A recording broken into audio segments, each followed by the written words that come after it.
ചെമ്പനീർ പൂവിൻ്റെ ഏറ്റവും പുതിയ വിശേഷങ്ങളിലോട്ട് എല്ലാവർക്കും സ്വാഗതം. അപ്പോൾ അഭിലാഷ് സാറുമായിട്ടുള്ള ഡീലർഷിപ്പ് കിട്ടിയതിൽ വളരെയേറെ സന്തോഷിച്ചിരിക്കുകയാണ് നമ്മുടെ ശ്രുതിയും. 10 ലക്ഷം അഡ്വാൻസ് ആയിട്ട് തന്നെ അഭിലാഷ് സാറ് കൊടുത്തിട്ടുണ്ടായിരുന്നു. പക്ഷേ ഈ അഭിലാഷ് സാറുമായിട്ടുള്ള ബന്ധങ്ങളൊക്കെ അവസാനിക്കുന്ന തരത്തിലുള്ള എപ്പിസോഡുകളാണ് ഉടനെ വരാൻ പോകുന്നത്. അപ്പോൾ സംഭവം എന്താണെന്ന് വെച്ചാൽ നമ്മുടെ ശ്രുതിയും ചന്ദ്രയായിട്ടുള്ള വഴക്കുകളൊക്കെ അവസാനിക്കുന്ന എപ്പിസോഡുകളാണ് ഇനി വരാൻ പോകുന്നത്. അപ്പോൾ ഈ വഴക്ക് അവസാനിച്ച് ശ്രുതിയും കൂടി ചന്ദ്രയുടെ കാലി വീട് മാപ്പൊക്കെ പറയുന്നുണ്ട്. അപ്പോൾ ചന്ദ്ര അവരോട് ക്ഷമിക്കുന്നുണ്ട്. അപ്പോൾ സച്ചി പറയുന്നുണ്ട്, കൊടുത്ത ശിക്ഷകളൊക്കെ കൊള്ളാം, പക്ഷെ ഞാൻ അതിൽ പക്ഷേ വിധിയിൽ ഞാൻ തൃപ്തനല്ല. ഇത് രണ്ടുപേരും നല്ല ഒന്നാം തരം ഫ്രോഡുകളാണ്. ഇവർ വീണ്ടും ഈ കുറ്റകൃത്യങ്ങൾ ഇനിയും ആവർത്തിച്ചു കൊണ്ടിരിക്കും. അതുകൊണ്ട് തന്നെ ഞാനൊരു വിധി കൽപ്പിക്കാൻ പോവാണെന്ന് പറഞ്ഞിട്ട് സച്ചി തൻ്റെ വിധി കൽപ്പിക്കുവാണ്. അപ്പോൾ എല്ലാവരും ഇങ്ങനെ ചുറ്റിനിരിക്കുന്ന ടൈമിലാണ് സച്ചി ഈ കാര്യങ്ങളൊക്കെ പറയുന്നത്. സച്ചി പറയുന്നുണ്ട്, ഇവൻ ഷോറൂം തുടങ്ങിയത് ഇവൻ്റെ മലേഷ്യയിൽ നിന്ന് വന്ന അമ്മായച്ചൻ്റെ കാശിനല്ല, നമ്മുടെ അച്ഛൻ്റെ കാശിനാണെന്ന് പറയുമ്പോഴേക്കും ബാക്കി കാര്യം ചന്ദ്രയാണേ പറയുന്നത്. ഹോ, നീ ഇനി എന്താ പറയാൻ പോകുന്നതെന്ന് എനിക്ക് ഊഹിക്കാം. അതിൻ്റെ അവകാശം വേണമെന്നായിരിക്കും, നിന്റെ കാശ് നിനക്ക് വേണമായിരിക്കും, അതല്ലട സച്ചി നീ പറയാൻ പോകുന്നതെന്ന് പറയുമ്പോഴേക്കും സച്ചി പറയുന്നുണ്ട്, എനിക്കതിൽ നിന്നൊരു പൈസ പോലും വേണ്ട, എൻ്റെ ഭാര്യയ്ക്കും അതിൽ നോട്ടമില്ല. എടാ ശ്രീകാന്തേ, നിനക്കിനി ആ പൈസ വേണോ? അപ്പോൾ ശ്രീകാന്തും വർഷയും പറയുന്നുണ്ട്, ഞങ്ങൾക്കൊന്നും വേണ്ടാന്ന് പറയുവാണ്. അപ്പോൾ സച്ചി പറയും, ഞങ്ങൾക്കൊന്നും വേണ്ട ആ പൈസ, പക്ഷേ നാളെ മുതൽ വേറൊരു കാര്യം ആ ഷോറൂമിൽ നടക്കും, ഓണറിനെ മാറ്റാൻ പോവാണെന്ന് സച്ചി പറയുവാണ്. അപ്പോൾ ശ്രുതി ചോദിക്കും, ഓണറിനെ മാറ്റാൻ പോകുന്നു, എന്നിട്ട് നിനക്ക് അവിടുത്തെ ഓണറായിട്ട് വിലസനായിരിക്കും അല്ലേടാ എന്ന് ശ്രുതി ദേഷ്യത്തിൽ സച്ചിനോട് ചോദിക്കുമ്പോഴേക്കും സച്ചി പറയും, എനിക്ക് നിൻ്റെ ഷോപ്പിൻ്റെ ഓണറൊന്നും ആവണ്ട, ഞാനിപ്പോൾ 2 കാറിൻ്റെ ഓണറാണ്, എനിക്കത് മതി എന്ന് പറയുവാണ്. പക്ഷേ ഓണറായിട്ട് ഞാൻ ഇരുത്താൻ പോകുന്നത് വേറൊരാളെയാണ്, അത് വേറെ ആരുമല്ല, നമ്മുടെ അച്ഛനെയാണെന്ന് പറയുമ്പോഴേക്കും ശ്രുതിയും ഇങ്ങനെ ഷോക്കാവുകയാണ്. അപ്പോൾ ചന്ദ്ര ചോദിക്കും, നീ എന്താണ് സച്ചി പറയുന്നേ? അപ്പോൾ സച്ചി പറയും, പിന്നെ മലേഷ്യയിൽ അച്ഛൻ്റെ കാശിനൊന്നും അല്ല ഇവർ ബിസിനസ് തുടങ്ങിയത്, നമ്മുടെ അച്ഛൻ്റെ കാശിന്, നമ്മുടെ അച്ഛൻ കഷ്ടപ്പെട്ട് അധ്വാനിച്ചുണ്ടാക്കിയ കാശിന്. അപ്പോൾ പിന്നെ അവിടെ മുതലാളിയായിട്ടിരിക്കാനുള്ള അവകാശം നമ്മുടെ അച്ഛന് മാത്രമാണ്. അച്ഛൻ തന്നെ നാളെ ശ്രുതിയുടെ ഷോറൂമിലെ മുതലാളിയായിട്ട് ചെന്നിരിക്കണം, ഇതാണ് എൻ്റെ വിധി എന്ന് പറയുമ്പോഴേക്കും രേവതിയും ശ്രീകാന്തും വർഷയും എല്ലാവരും കൈയടിക്കുന്നുണ്ട്. അപ്പോൾ പക്ഷേ രവീന്ദ്രൻ സമ്മതിക്കുന്നില്ല. എന്തിനാണ് സച്ചി ഈ ആവശ്യമില്ലാത്തതൊക്കെ പറയുന്നത്? അവൻ അല്ലെങ്കിൽ തന്നെ വീടിൻ്റെ പൈസ പോയതിൽ വളരെയധികം വിഷമിച്ചിരിക്കുക, നീ അതിൻ്റെ കൂട്ടത്തിൽ ഇതും കൂടി കൊടുക്കല്ലേ എന്ന് പറയുമ്പോൾ നമ്മുടെ സച്ചി പറയുന്നുണ്ട്, ശ്രുതിക്കല്ലെങ്കിൽ തന്നെ ഭയങ്കര തലക്കനമാണ് ഇപ്പോൾ, അവനെ മുതലാളിയായെന്നുള്ള അഹങ്കാരം തലക്ക് പിടിച്ചതുകൊണ്ട് മാത്രമാണ് അവൻ ഇത്രയും പാളിച്ചകൾ പറ്റിക്കൊണ്ടിരിക്കുന്നത്.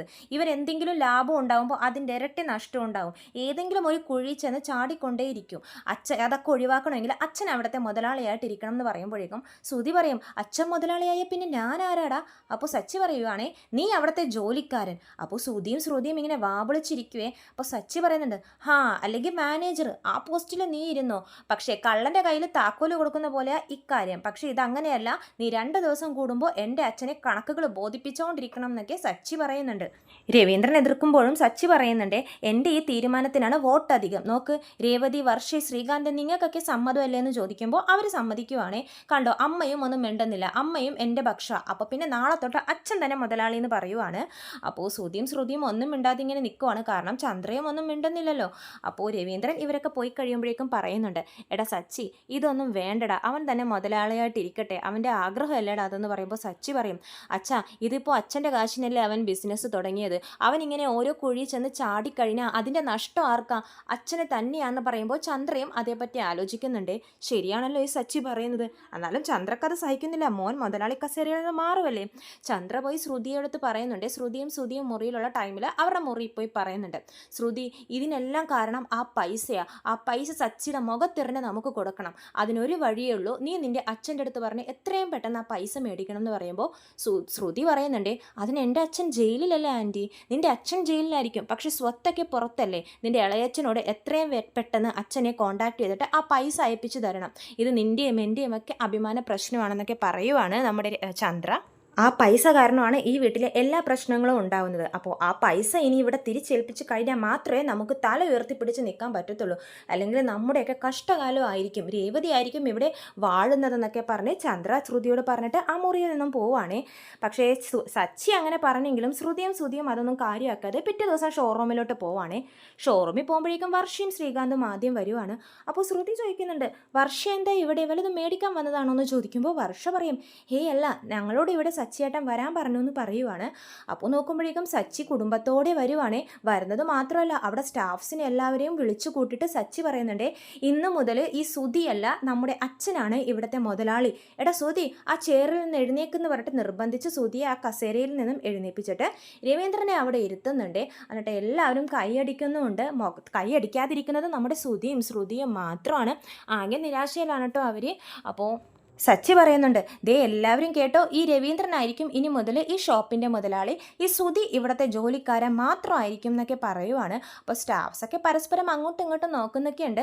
സ്വീറ്റ്സൊക്കെ എല്ലാവർക്കും കൊടുക്കുന്നുമുണ്ട്. സുധിയും ശ്രുതിയും എന്ത് ചെയ്യണമെന്നറിയാതെ ആകെ തളർന്നും അപമാനപ്പെട്ടും നിൽക്കുന്ന ടൈമിൽ സുധി അവിടെ നിന്നും പോവുകയാണേ. അപ്പോൾ നോക്കുമ്പോഴേക്കും ആരാ വരുന്നത്? നമ്മുടെ അഭിലാഷ് സാറ് വരുവാണ്. അഭിലാഷ് സാറിനെ കാണുന്നതും സുധിയും ശ്രുതിയും എന്ത് ചെയ്യണമെന്നറിയാതെ പരക്കം പായുവാണ്. അപ്പോഴേക്കും അഭിലാഷ് സാറ് പറയും, ഹാ സുധി എങ്ങനെ പോകുന്നു ബിസിനസ്സൊക്കെ എന്ന് പറയുമ്പോൾ സുധി പറയുന്നുണ്ട്, അഭിലാഷ് സാർ ഇതെപ്പോൾ വന്നു? എന്നോട് പറഞ്ഞിരുന്നെങ്കിൽ ഞാൻ സാറിനെ അങ്ങോട്ട് വന്ന് കാണുമായിരുന്നല്ലോ എന്ന് പറയുമ്പോഴേക്കും അഭിലാഷ് സാറ് പറയുന്നുണ്ട്, ഹേയ് എനിക്ക് തൻ്റെ ഈ ഷോറൂമൊക്കെ ഒന്ന് കാണണം തോന്നി, അതാ ഞാൻ വന്നതെന്നൊക്കെ പറഞ്ഞിട്ട് അഭിലാഷ് സാറ് സംസാരിച്ചുകൊണ്ടിരിക്കുന്ന ടൈമിൽ കുറേ സബ് ഡീലേഴ്സ് വരുവാണ് നമ്മുടെ സുധിയുടെ ഷോറൂമിലോട്ട്. അപ്പോഴേക്കും നോക്കുമ്പോഴേക്കും ഇവർ ഭയങ്കരമായിട്ട് സുധീനോട് ബഹളം വെക്കുവാണ്. താൻ എന്താടോ ഞങ്ങൾക്ക് ഇതുവരെ പ്രോഡക്റ്റ് തരാത്തത്? ഞങ്ങൾ അഡ്വാൻസ് ഒക്കെ തന്നെ ഏൽപ്പിച്ചല്ലേ, ഇത്രയും താമസിക്കുന്നത് എന്താ? തൻ്റെ പ്രോഡക്റ്റ് ഒന്നും ഞങ്ങൾക്ക് വേണ്ട, ഞങ്ങളുടെ പൈസയൊക്കെ തിരിച്ചു താന്ന് പറഞ്ഞിട്ട് ആ സബ് ഡീലേഴ്സൊക്കെ ബഹളം വെക്കുവാണേ. അപ്പോൾ ആണെങ്കിൽ അഭിലാഷ് സാറിനാണെങ്കിൽ ഈ കാര്യങ്ങളൊന്നും അറിയുന്നില്ല.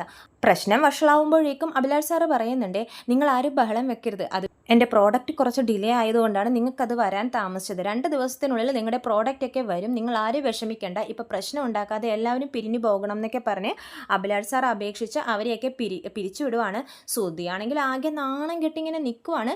അഭിലാഷ് സാറാണെങ്കിൽ നല്ല ദേഷ്യത്തിലിങ്ങനെ നിൽക്കുവാണ് സുധിയുടെ മുമ്പിൽ. അപ്പോഴേക്കും അവിടെ എല്ലാവരും ഉണ്ടല്ലോ, സച്ചിയും രവീന്ദ്രനും കുടുംബാംഗങ്ങളും എല്ലാവരും കൂടി ഇവിടെ കൂടുവാണ് ഇവിടെ ബഹളം കേട്ടിട്ട്.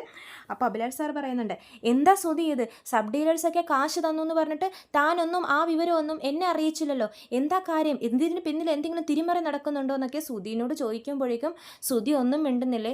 സുധി പറയുന്നുണ്ട് കുറച്ചു നേരം കഴിയുമ്പോഴേക്കും, സാർ അത് പിന്നെ ഞാൻ കുറച്ച് കഴിഞ്ഞിട്ട് സാറിനോട് പറയാം നോർത്തു എന്ന് പറയുമ്പോഴേക്കും അഭിലാഷ് സാറിന് ദേഷ്യം വരുവാണ്.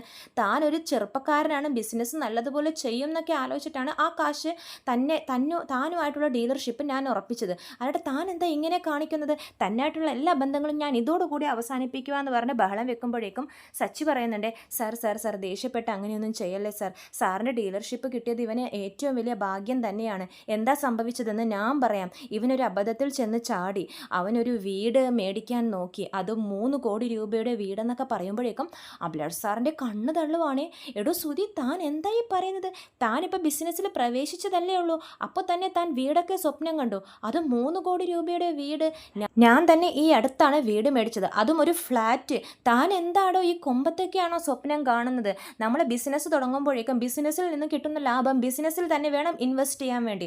അല്ലാതെ ഇങ്ങനെ സ്വപ്നങ്ങളും ആഗ്രഹങ്ങളൊക്കെ എല്ലാവർക്കും ഉണ്ടാവും, പക്ഷെ അത്യാഗ്രഹം ആകരുത് സുധി.